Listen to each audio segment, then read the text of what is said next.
Welcome to Jatin medical and nursing academy. Myself R D Chaudhary. आज की वीडियो के अंदर अपन बात करेंगे NORCET AIIMS nursing officer exam जो रिसेंटली अभी 8 सितंबर 2020 को हुआ था। ये दो शिफ्ट के अंदर हुआ था। आज अपन सेकंड शिफ्ट के पार्ट 5 के बारे में डिस्कस करेंगे।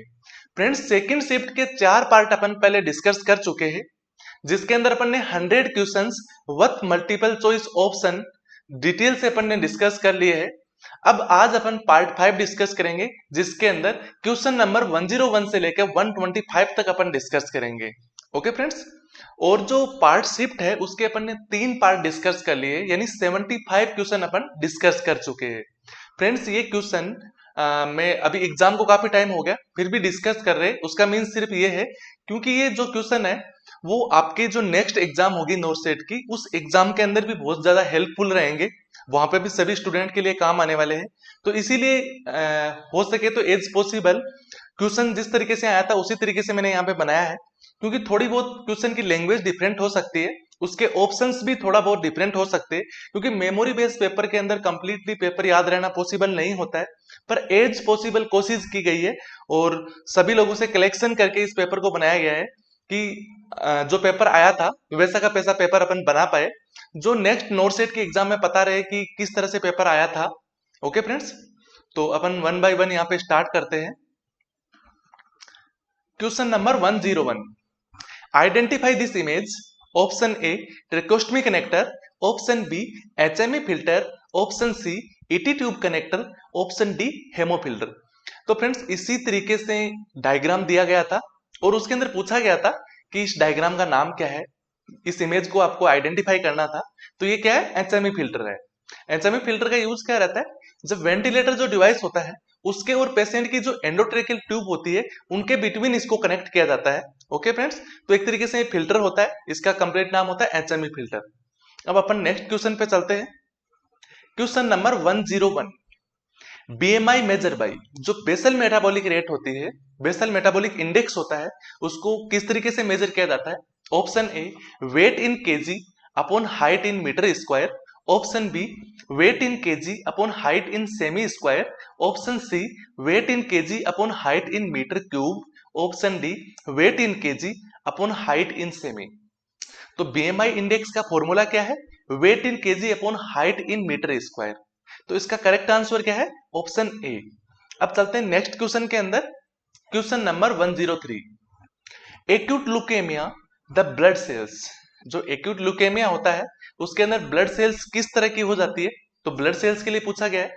Option A immature leukocyte, option B immature reticulocyte, option C immature platelets, option D mature granulocyte. तो जो ल्यूकेमिया के अंदर होता क्या है? एक्यूट ल्यूकेमिया के अंदर जो ल्यूकोसाइट्स होती है वो इमेच्योर रहती है। तो इसका आंसर हो गया ऑप्शन ए। करेक्ट आंसर है ऑप्शन ए। अब चलते हैं next question. Question number 104, neck muscle, neck muscle contract causing the head to twist to one side, choose the following option। जो नेक की मसल्स होती है वो कॉन्ट्रैक्ट हो जाती है और इसके साथ ही साथ वन साइड से ट्विस्ट हो जाती है, हेड हेड ट्विस्ट हो जाता है जिसके कारण से। तो उस टर्मिनोलॉजी वर्ड्स को अपन क्या कहेंगे? Option A torticollis, option B oculogyric crisis, option C tardive dyskinesia, option D pseudo parkinsonism. तो फ्रेंड्स, इसको बोलेंगे अपन टोर्टिकोलिस। ओके फ्रेंड्स, क्योंकि जो नेक मसल होती है उनमें कॉन्ट्रैक्ट हो जाता है और जिसके कारण से जो हेड होता है वो वन साइड के अंदर ट्विस्ट हो जाता है, तो इसको अपन बोल देंगे टोर्टिकोलिस। अब चलते हैं नेक्स्ट क्वेश्चन के अंदर। Question number 105, A pregnant client ask the nurse in the clinic when she will be able to begin to feel the fetus move.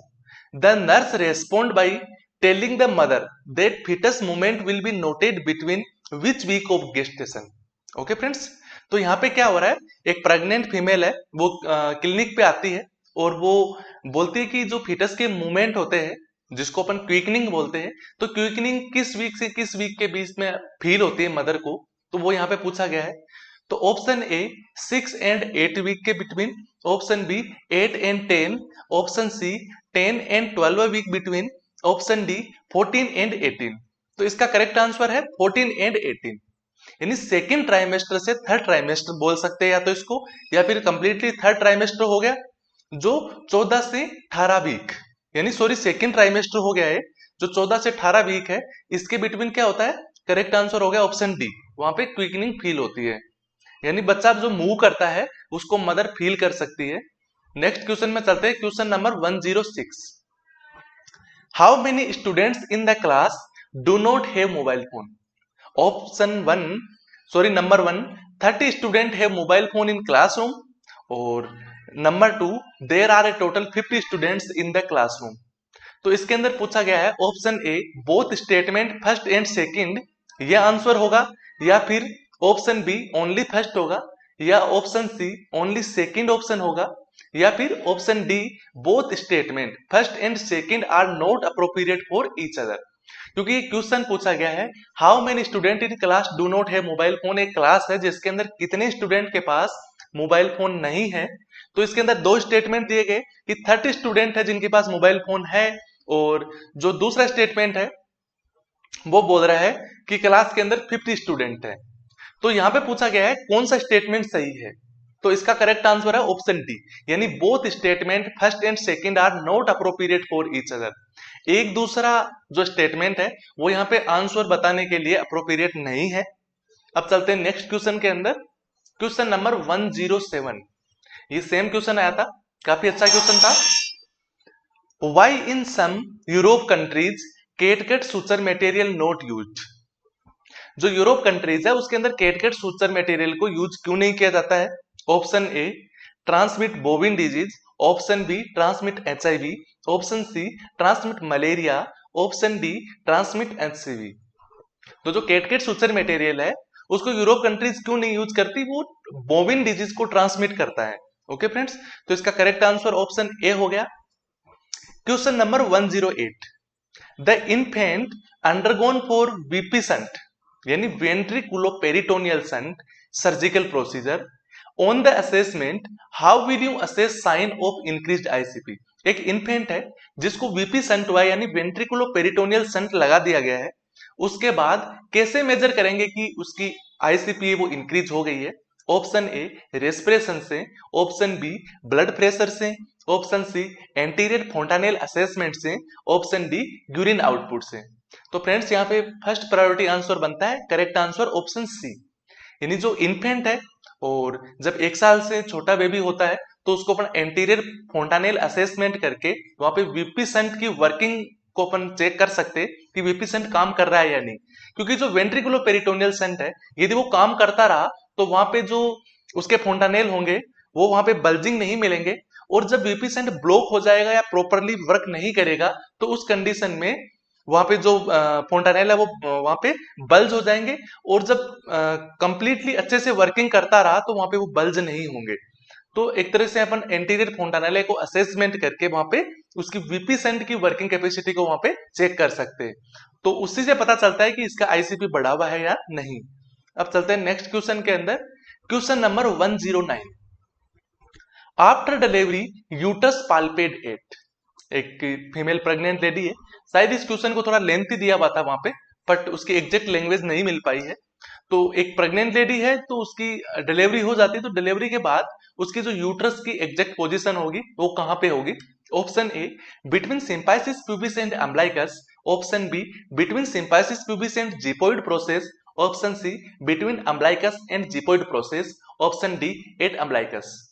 तो फ्रेंड्स जब डिलीवरी के बाद जो यूट्रस की पोजीशन है वो जस्ट सिंपाइसिस प्यूबिस पे तो नहीं आ पाती है, बट सिंपाइसिस प्यूबिस और अम्बिलिकस के बिटवीन होती है। ओके फ्रेंड्स, वो कुछ वीक के अंदर यानी धीरे धीरे 2 से 6 वीक के अंदर वहां पे अपनी पोजीशन के अंदर आ जाती है। 2 वीक्स का टाइम ज्यादातर लगता है उसको। तो इसका करेक्ट आंसर ऑप्शन ए हो गया। अब चलते हैं नेक्स्ट क्वेश्चन, क्वेश्चन नंबर 110। ठीक है, question number 110। Amphetamine used in ADHD for long term then cause, जो एम्फेटामाइन ड्रग है उसको अपन लंबे टाइम तक, जो एडीएचडी के पेशेंट होते हैं बच्चों के अंदर होती है तो उसके अंदर यूज करते हैं, तो लॉन्ग टर्म तो उससे क्या कोज हो जाता है, यानी उसके साइड इफेक्ट्स की बात चल रही है यहाँ पे। तो एम्फेटामाइन ऐसी लॉन्ग टर्म यूज करने से क्या साइड इफेक्ट कोज करती है? Option A confusion, option B increased appetite, option C mania, option D hypothermia. तो फ्रेंड्स जो एम्फेटामाइन है वो कंफ्यूजन क्रिएट करती है, लंबे टाइम तक एडीएचडी के बच्चे को वो दी जाती है तो उससे वहां पे कंफ्यूजन हो जाता है। अब चलते हैं नेक्स्ट क्वेश्चन के अंदर, question number 111, painful bleeding at 34 week of gestation. 34 week of gestation की प्रेग्नेंट फीमेल के अंदर पेनफुल ब्लीडिंग होती है, तो उससे अपन क्या वहां पे इंटरप्रेट करते हैं कि क्या उसका डायग्नोस हो सकता है। Option A placenta previa, option B placenta percreta, option C abruptio placenta, option D placenta accreta. तो फ्रेंड्स 34 वीक ऑफ गेस्टेशन पे यानी जो कंप्लीटली उसका मेच्योर वाला टाइम है वो होने से पहले उसको पेनफुल ब्लीडिंग होती है, तो उसको अपन अब्रूप्सियो प्लेसेंटा बोलते हैं। अब्रूप्सियो प्लेसेंटा के कारण वहां पे पेनफुल ब्लीडिंग दिखाई देती है, और यहाँ पे पेनलेस ब्लीडिंग यदि लिखा हुआ था तो उसको अपन बोलते हैं प्लेसेंटा प्रेविया। फ्रेंड्स जो प्लेसेंटा प्रेविया और अब्रूप्सियो प्लेसेंटा, इन दोनों वर्ड्स को अपन डिफरेंशिएट करने के लिए पेनफुल ब्लीडिंग और पेनलेस ब्लीडिंग इसी से इनको डिफरेंशिएट करते हैं। ब्लीडिंग तो होती है दोनों के अंदर, बट पेनफुल हो रही है तो वहां पे अब्रूप्सियो प्लेसेंटा बोलेंगे, और पेनलेस ब्लीडिंग हो रही है तो उसको अपन प्लेसेंटा प्रेविया बोलेंगे।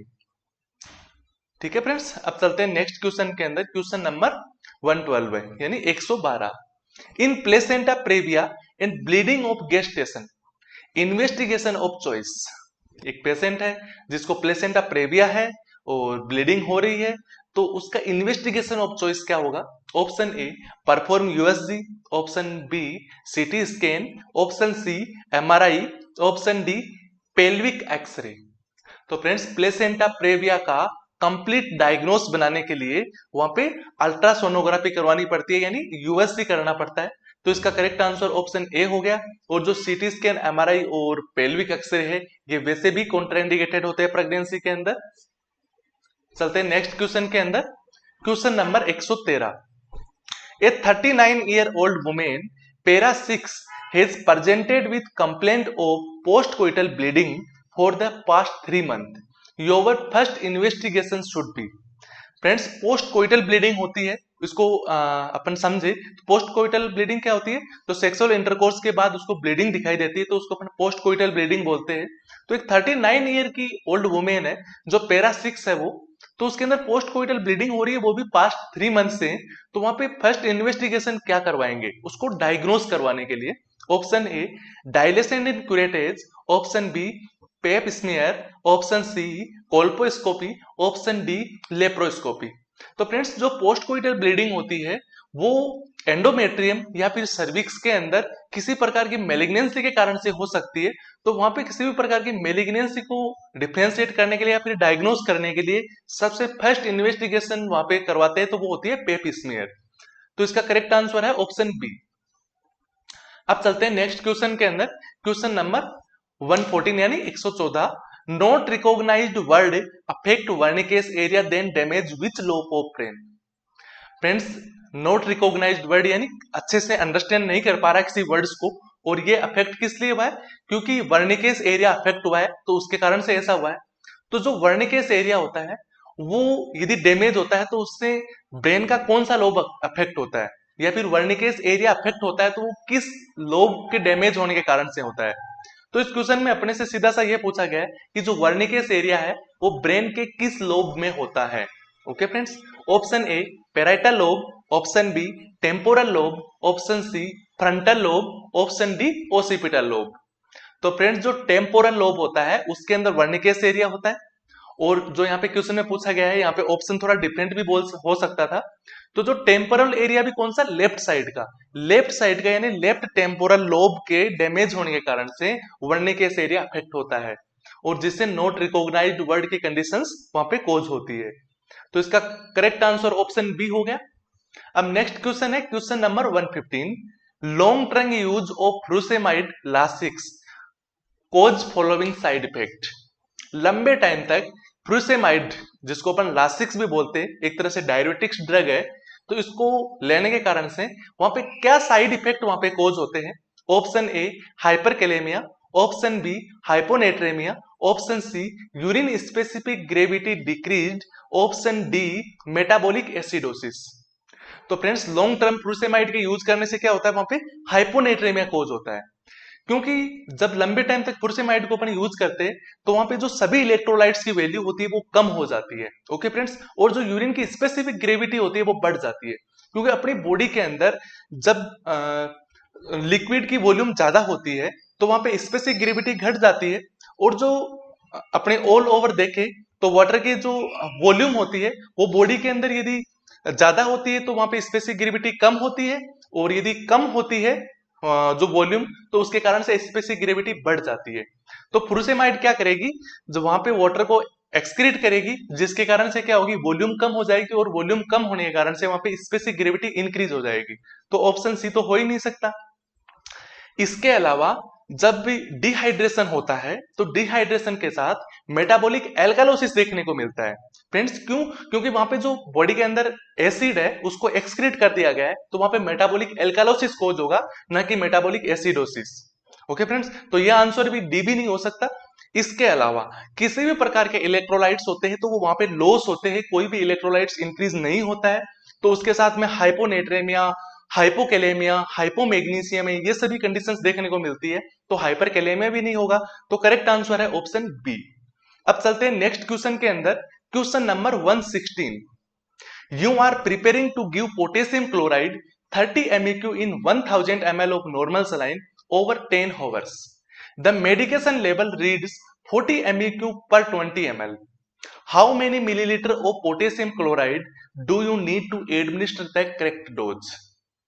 फ्रेंड्स आप प्रिपेयर कर रहे, सेम क्वेश्चन आया था, इसके ऑप्शंस भी वहां पे चेंज नहीं थे, एजीटीज क्वेश्चन आया था कि पोटेशियम क्लोराइड को आप प्रिपेयर कर रहे हैं और 1000 ml के अंदर आपको as a prescription, according to prescription 30 MEQ potassium chloride वहां पे देना है, वो भी नॉर्मल सलाइन के अंदर 1000 के अंदर और 10 हॉवर्स के अंदर। ओके फ्रेंड्स, और जब आपके पास जो अवेलेबल मेडिकेशन है उसके लेवल को आप रीड करते हो तो वहां पे 40 MEQ पर 20 ml लिखा हुआ है, तो आप उसमें से कितना ml वहां पे पोटेशियम क्लोराइड है वो उस 1000 ml के अंदर मिक्स करेंगे, तो उसकी करेक्ट डोज को यहाँ पे मेजर करना है।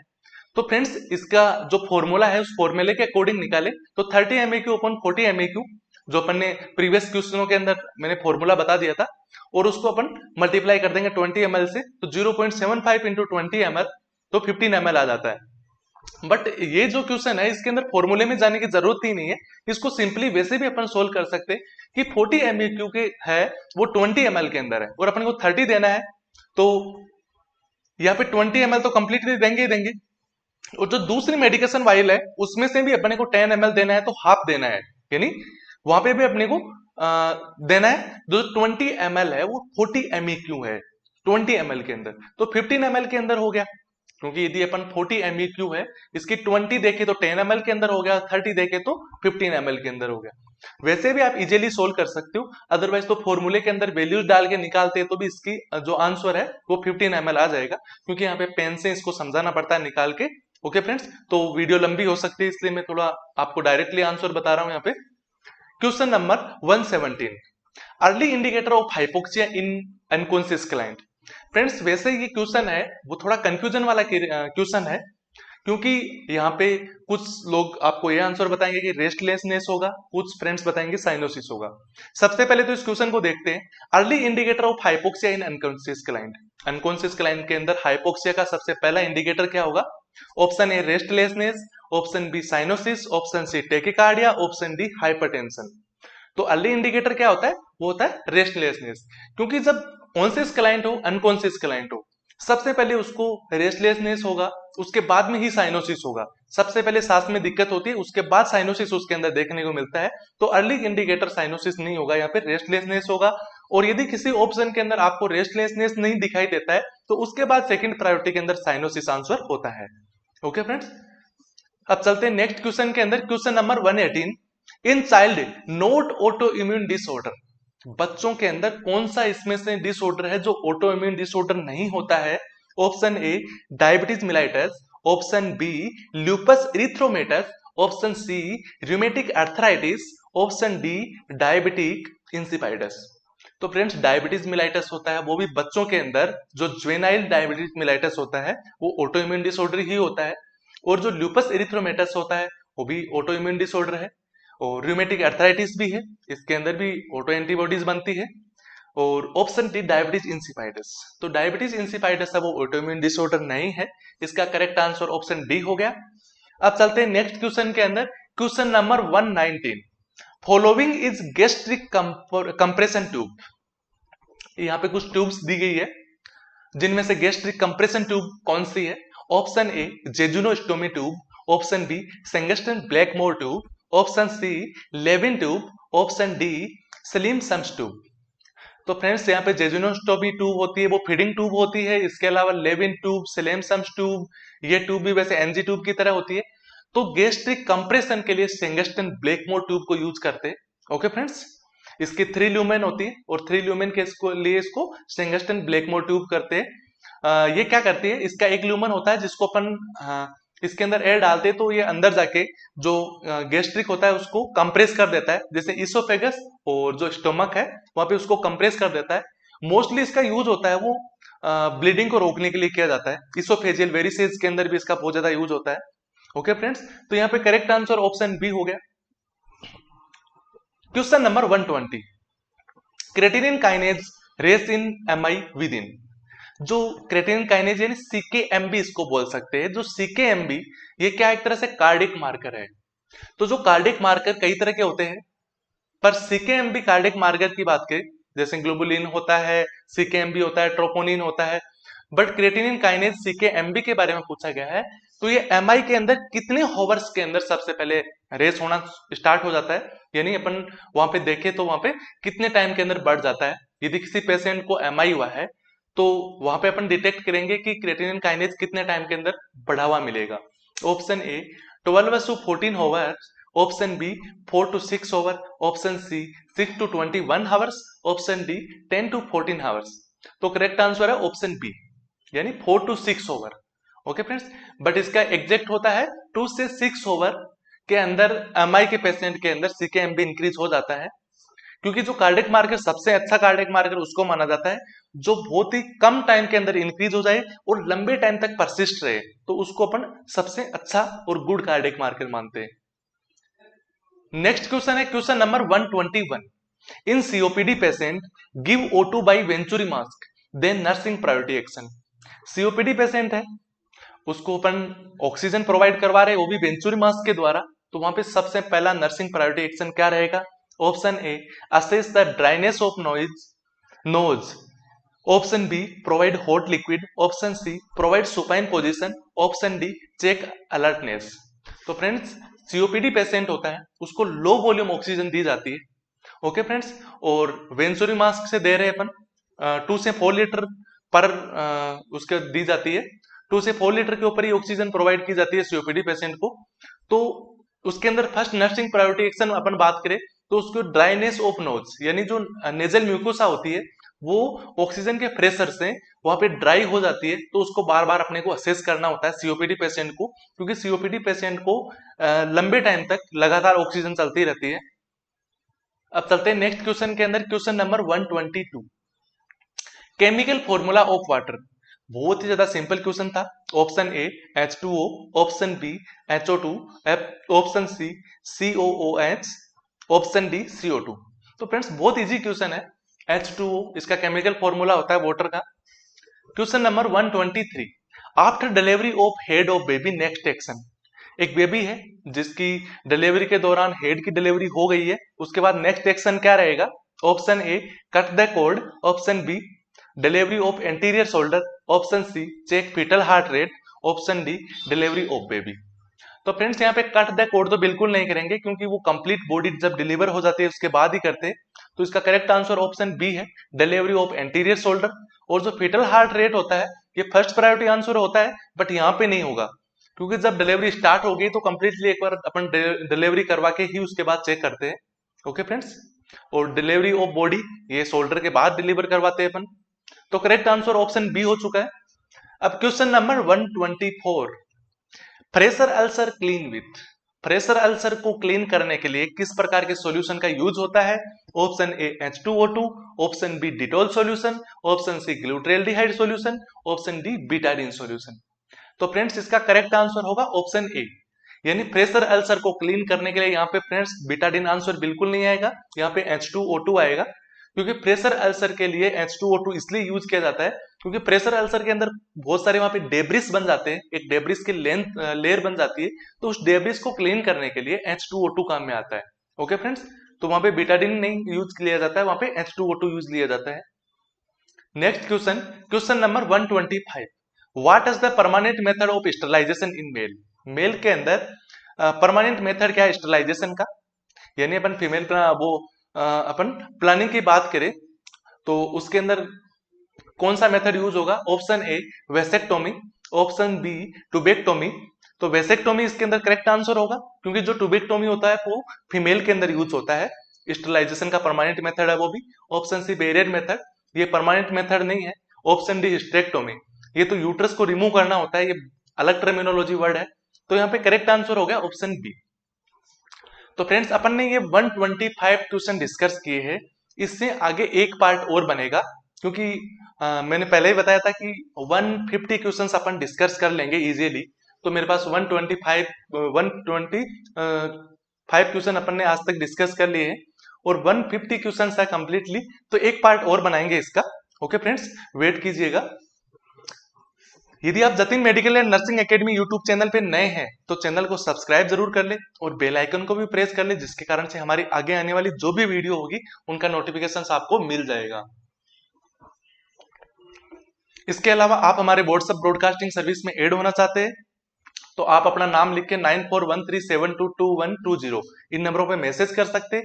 इसके अलावा आपकी हमारे चैनल से रिलेटेड कोई स्पेशल क्वेरी है तो आप हमें Jatin medical nursing academy @gmail.com इस पे मेल भी कर सकते हैं।